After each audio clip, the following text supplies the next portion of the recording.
இன்றைய நற்செய்தி புனித லூக்கா எழுதிய நற்செய்தியிலிருந்து வாசகம். அதிகாரம் 11, இறை வார்த்தைகள் 1 முதல் 13 முடிய. இயேசு ஓரிடத்தில் இறைவனிடம் வேண்டிக் கொண்டிருந்தார்.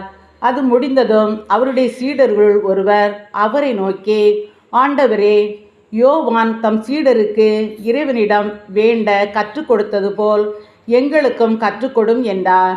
அவர் அவர்களிடம், நீங்கள் இறைவனிடம் வேண்டும் பொழுது இவ்வாறு சொல்லுங்கள்: தந்தையே, உமது பெயர் தூயதென போற்றப் பெறுக. உமது ஆட்சி வருக. எங்கள் அன்றாட உணவை நாள்தோறும் எங்களுக்கு தாரும். எங்களுக்கு எதிராக குற்றம் செய்வோர் அனைவரையும் நாங்கள் மன்னிப்பதால் எங்கள் பாவங்களை மன்னியும்.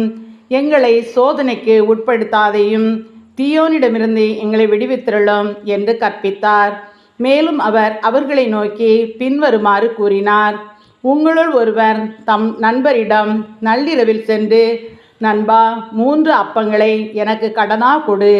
என்னுடைய நண்பர் ஒருவர் பயணம் செய்யும் வழியில் என்னிடம் வந்திருக்கிறார். அவருக்கு கொடுக்க என்னிடம் ஒன்றுமில்லை என்று சொல்வதாக வைத்துக்கொள்வோம். உள்ளே இருப்பவர், எனக்கு தொல்லை கொடுக்காதே, ஏற்கனவே கதவு பூட்டியாயிற்று, என் பிள்ளைகளும் என்னோடு படுத்திருக்கிறார்கள், நான் எழுந்திருந்து உனக்கு தர முடியாது என்பார். எனினும் அவர் விடாப்பிடியாய் கதவை தட்டி கொண்டே இருந்தால், அவர் தம் நண்பர் என்பதற்காக எழுந்து கொடுக்காவிட்டாலும் அவரது தொல்லையின் பொருட்டாவது எழுந்தே அவருக்கு தேவையானதை கொடுப்பார் என நான் உங்களுக்கு சொல்கிறேன். மேலும் நான் உங்களுக்கு சொல்கிறேன், கேளுங்கள், உங்களுக்கு கொடுக்கப்படும்; தேடுங்கள், நீங்கள் கண்டடைவீர்கள்; தட்டுங்கள், உங்களுக்கு திறக்கப்படும். ஏனெனில் கேட்போர் எல்லோரும் பெற்றுக்கொள்கின்றனர், தேடுவோர் கண்டடைகின்றனர், தட்டுவோருக்கு திறக்கப்படும்.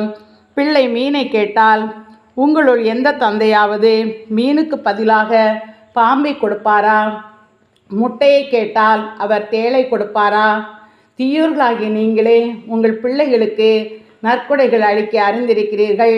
அப்படியானால் விண்ணகத் தந்தை தம்மிடம் கேட்போருக்கு தூய ஆவியை கொடுப்பது எத்துணை உறுதி.